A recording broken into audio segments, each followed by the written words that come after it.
This FedGov Today program is sponsored by WAEPA.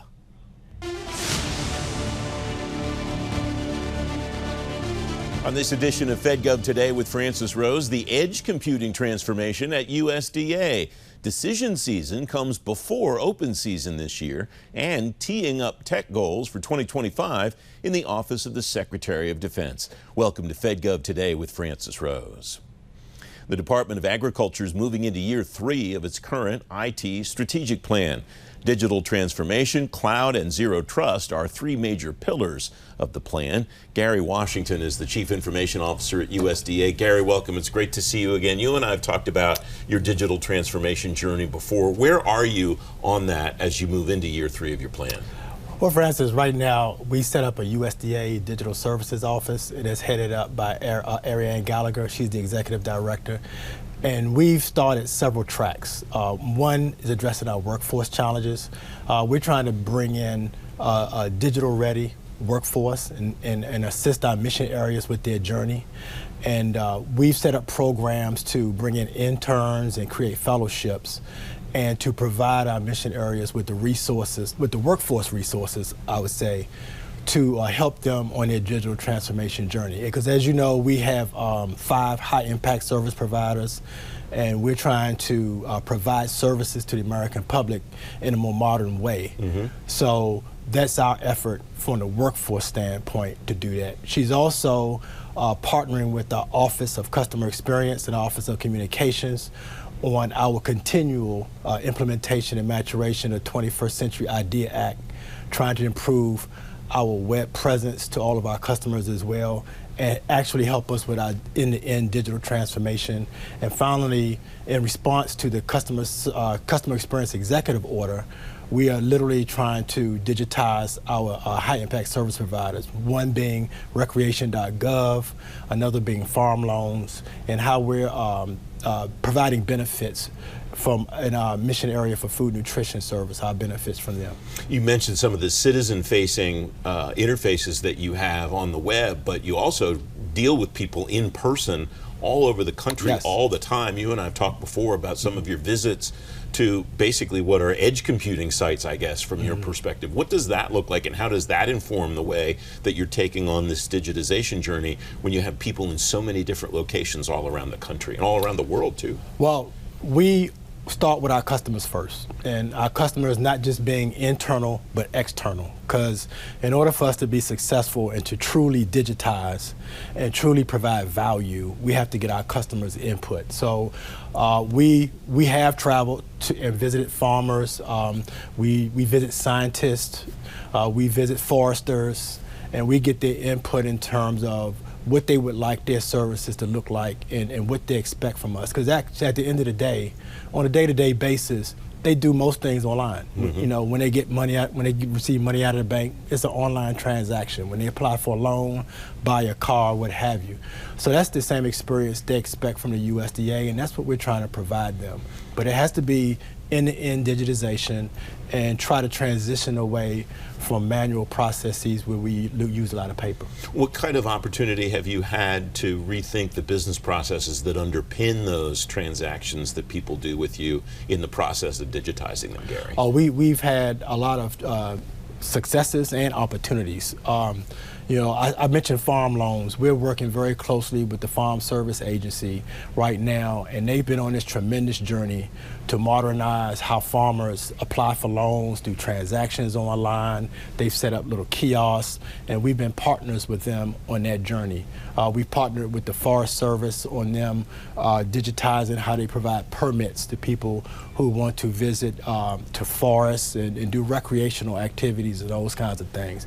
But we have a lot, we've done a lot, we have a lot of work to do, but we made a lot of tremendous progress. What are some of the milestones you'd like to hit in the next year, 18 months, 2 years in that journey, Gary? Some of the milestones that we would like to hit, and they're kind of aggressive, is to actually digitize all the high-impact service providers and not just stop there, but to look across USDA and see where we can lean in and provide a modern experience and more value, because at the end of the day, that will decrease our technical debt and our total cost of ownership as it applies to information technology across USDA. You were one of the first agencies, and you were on the last television show that I hosted when you talked about the Centers of Excellence program. Yes. That's been, I want to say, 5 years? About 5, 6 years ago. Something like that. In hindsight, do you think that might have given you a jump start over some other agencies in this journey that you're on? Because that was the core of this, improving customer experience, digitizing processes that were analog and so on. Oh, absolutely. It gave us a jump start on our infrastructure, you know, consolidating and modernizing our data centers, you know, providing that platform for data, for our data program, which is our underpinning for artificial intelligence. You know, our customer experience officer with the voice of the customer, those kinds of things. So it absolutely, if we hadn't have started with that, I don't know that we would be able to do what we're doing now. One of the elements of that was transitioning to the cloud. You have a big cloud BPA that's out there. What have you seen, what kind of traction have you seen with that? Not just with acquiring it, but with deploying, moving applications, moving data, and so on to the cloud as part of this? It enabled us to move from a cloud broker to cloud solution provider. And so what we're seeing is, you know, decreased costs, you know, reusability. We can do that more. It better aligns us with our mission partners. And because we deal with cloud service providers directly, our customers see the benefits not just from a quantitative perspective, but from a qualitative perspective. Now that Gundeep Ahluwalia has stepped down at Labor, you're one of the longest serving chief information officers in government. You've been around for the entire tenure of, like I just talked about, with the Centers of Excellence program. Does that give you an advantage, do you think, in knowing how everything works and what buttons you need to push to be able to get something done inside the department, Gary? Absolutely. USDA is a very large department, and I believe you need to be somewhere for an extended period of time to see the fruits of your labor and to see success. And you have to establish credibility with your customers, the leaders in the organization, so that they know that you're going to be committed to delivering things of value to them. So absolutely. I think I'm the second longest tenured CIO at a cabinet level agency, and it has truly assisted us in being able to be successful, because folks know they have consistent leadership in the IT organization, department IT organization. One of the things you've been working on during that tenure is something that we now call zero trust. I don't think we knew it was zero trust when you and your team started working on it. Where are you in that, as far as not just compliance with the executive order on zero trust, but with the principles of it that give you the security that you know you want across the agency? Well, we're well on our journey, but we've tied our zero trust implementation with our EIS implementation, because we're working very closely with the vendor, and we anticipate that we will have totally consolidated and modernized our network by July 31st of 2025. So at that point, if we're not complete with that physical implementation of zero trust, we would be very close to completion. But we're making a lot of progress. We're transitioning. We're working very closely with our mission areas, because we can't do this without our agency and mission area partners, because their applications have a part to play in this as well. So we're working very closely with them, and we've been very successful. On zero trust, what lessons have you learned that you've shared with your colleagues on the CIO Council, and what have you learned from them, what they've either done or had trouble doing getting to zero trust? I think we all have similar challenges, especially the larger departments, when it comes to zero trust. I think depending on the size and scope, it may vary a little bit, but with us, it's really, we have to do an education crusade, if you will, and inform people. People are very, very sensitive about their applications, and whether they're going to be able to function the same way, how secure they are.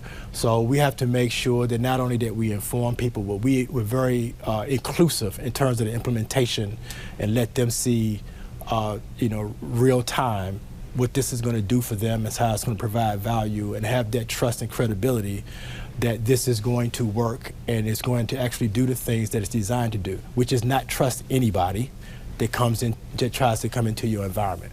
Gary, it's great to have you on the program. Thanks for joining me today. No, thank you so much for having me, Francis. I really appreciate the opportunity. You can read more about Gary's work and find a link to the USDA IT strategic plan on today's show page at fedgovtoday.com. Up next, decision season comes before open season this year. You'll learn why when FedGov Today with Francis Rose continues in a moment.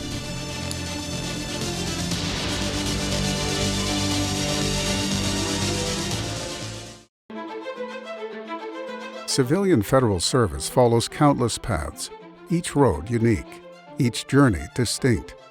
WAEPA has covered them all since 1943, from the demands of the job and accomplishments at work, to the joys of the family and milestones at home, from inside the office to beyond the Beltway. Group Term Life Insurance from WAEPA has the coverage and benefits to protect you and your loved ones, wherever Fed life leads.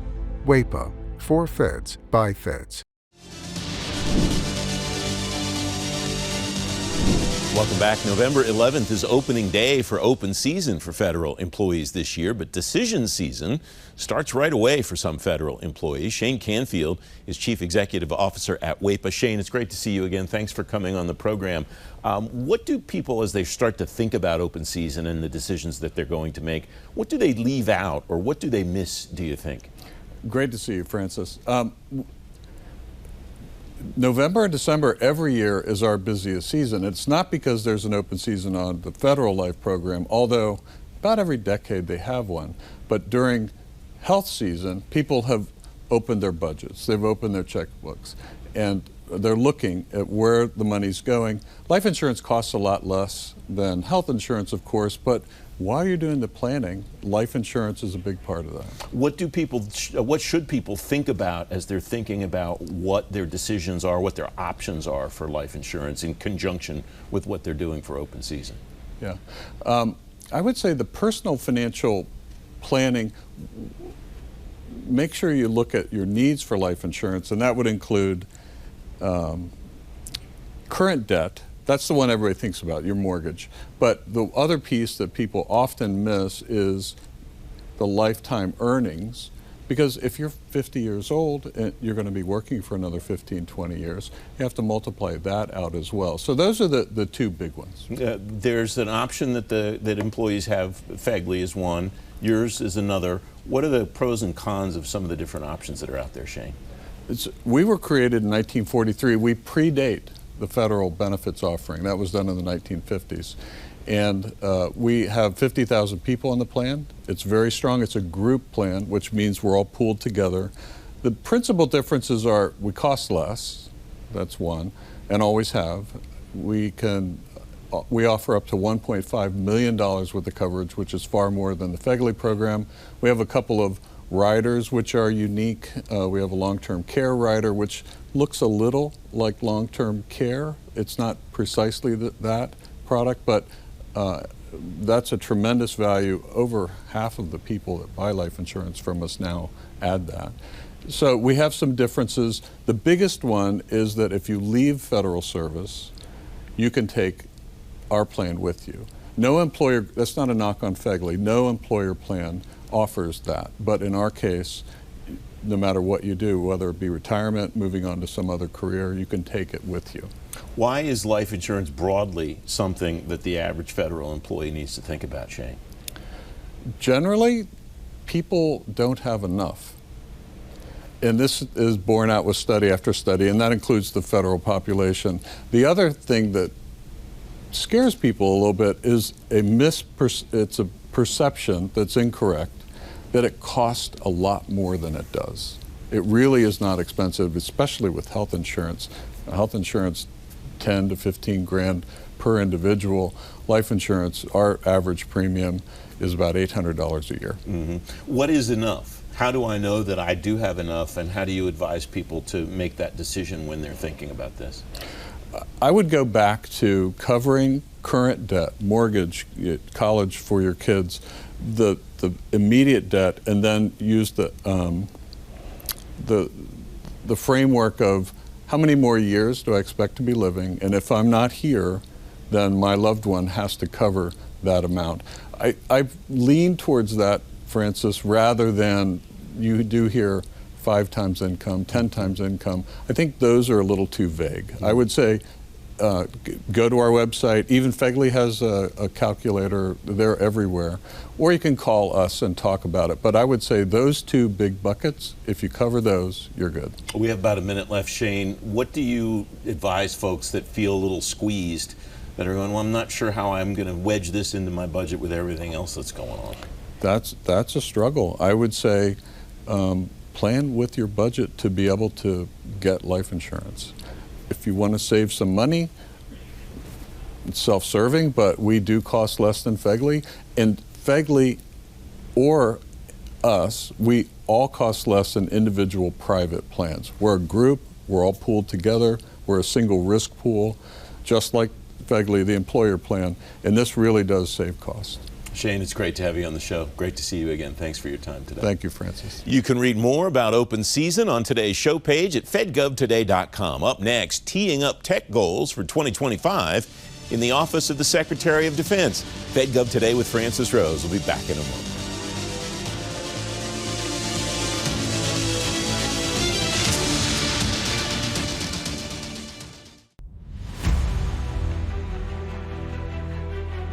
The Department of Defense has a massive role in protecting critical infrastructure.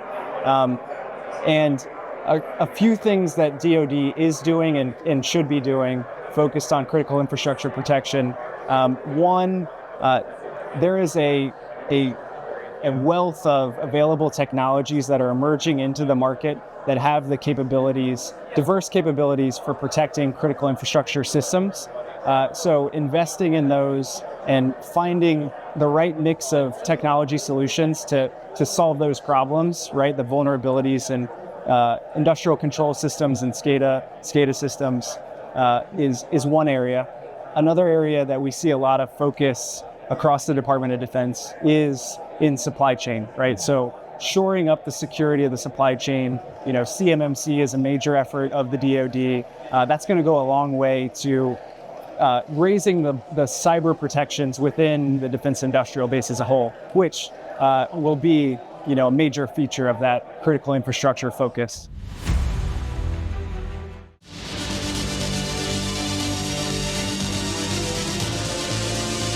Welcome back. A cloud migration's coming for the Office of the Secretary of Defense. It's one of 6 initiatives the Chief Information Officer's office at OSD will undertake in fiscal 2025. Danielle Metz is Deputy Chief Information Officer in the Office of the Secretary of Defense. Danielle, it's great to see you again. Thanks for joining me. How did you set yourself up for this cloud migration that you will undertake, and what exactly is migrating in this process? So I think we need to take a step back. DoD CIO published a couple years ago software modernization strategy, and that really showcased to the department the reason why we needed to do cloud migration. It wasn't just to move to the cloud, but the fact that we wanted to have agility.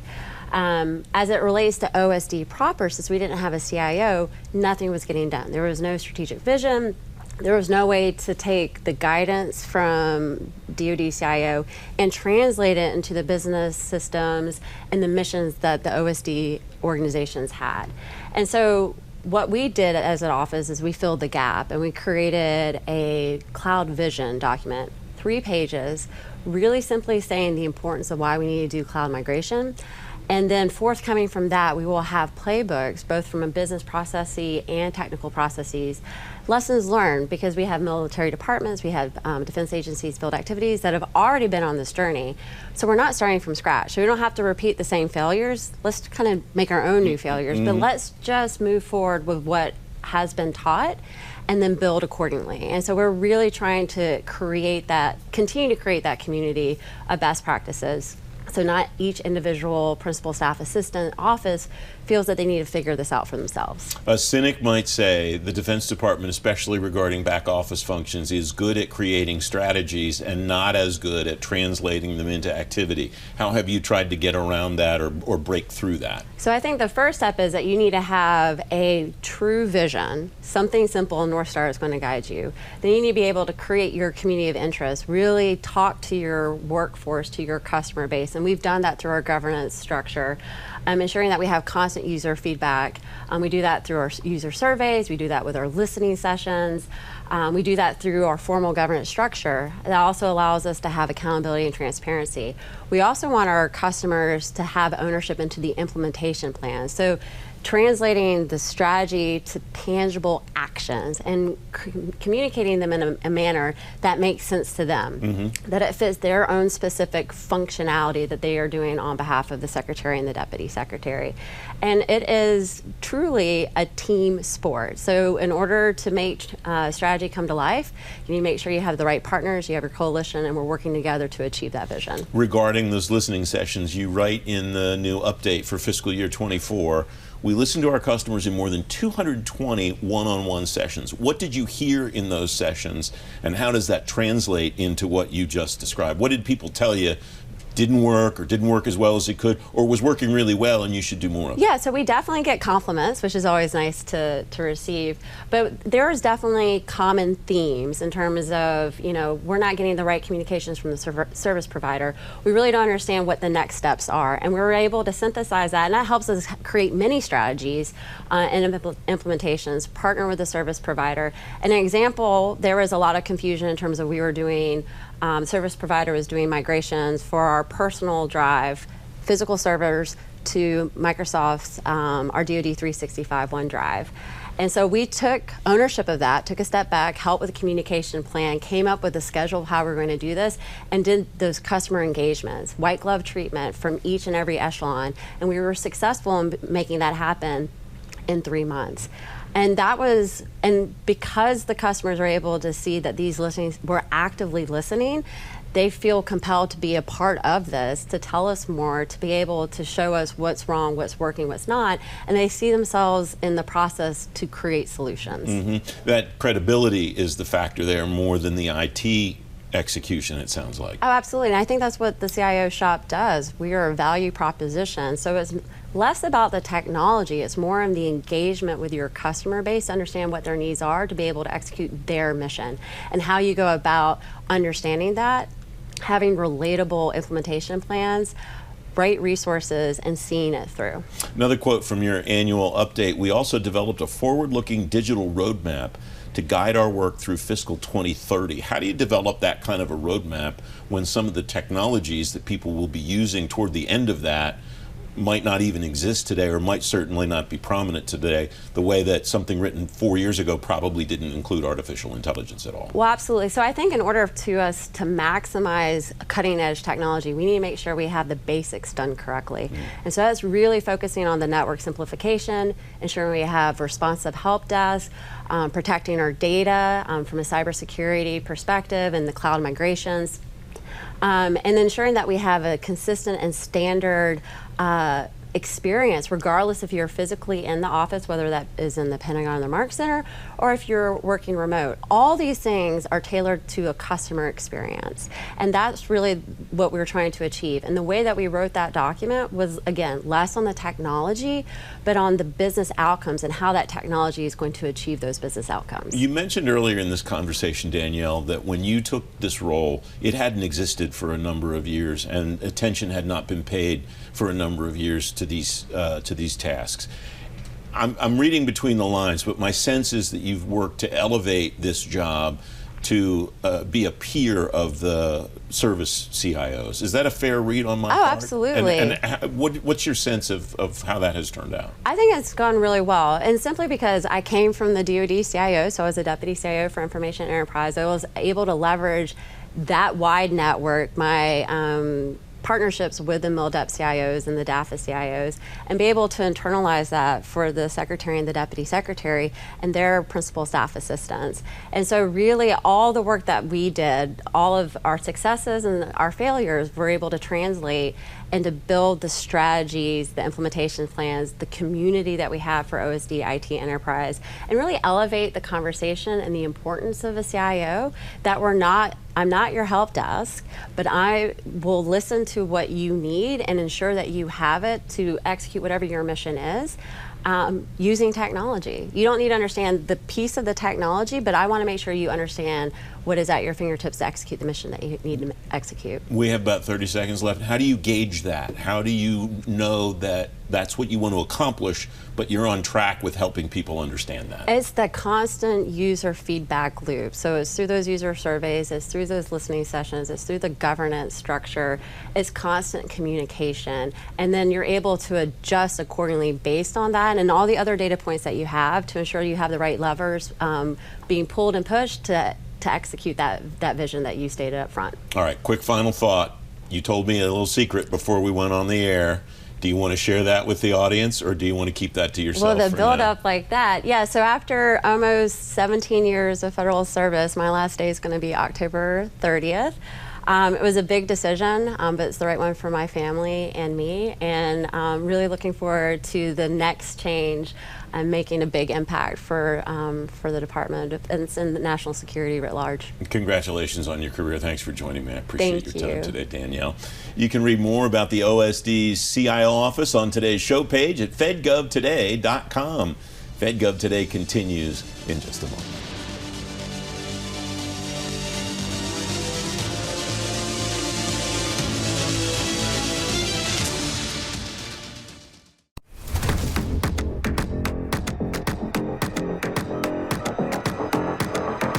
I think with that staggering amount of open source data, the questions that can now be answered or the insights that can be derived is also growing. And as we get our hands around that data, I think government agencies are learning more and more that we can learn more about what's going on in our world from using that data. Let me give you an example. So recently there was an evacuation in Sudan where multiple government agencies had differing views on what was going on the ground, and therefore it was difficult to make decisions on what to do next. By leveraging not just social media, but pictures, images, video, news report, audio coming out of that event, government agencies are then able to look back, get a full view of the events on the ground, and then decision makers can take the actions they need to make sure that people are safe. Welcome back. In today's event spotlight, Appian Government's coming October 30th. You'll learn about the state-of-the-art in process automation and digital transformation for government. This year's event includes a special focus on integrating advanced technologies like AI into your IT modernization strategy. It's happening at Capital One Hall in Tyson's Corner. You can learn more and register at fedgovtoday.com/events.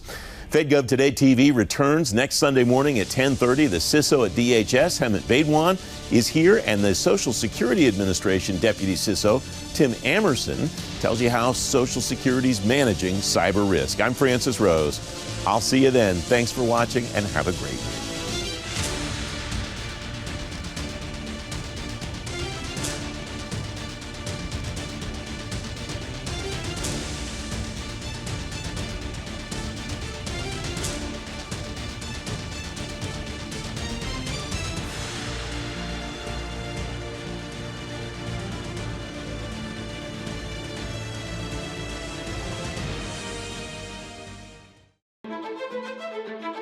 Civilian federal service follows countless paths, each road unique, each journey distinct. WAEPA has covered them all since 1943, from the demands of the job and accomplishments at work, to the joys of the family and milestones at home, from inside the office to beyond the Beltway. Group term life insurance from WAEPA has the coverage and benefits to protect you and your loved ones, wherever Fed life leads. WAEPA, for Feds, by Feds.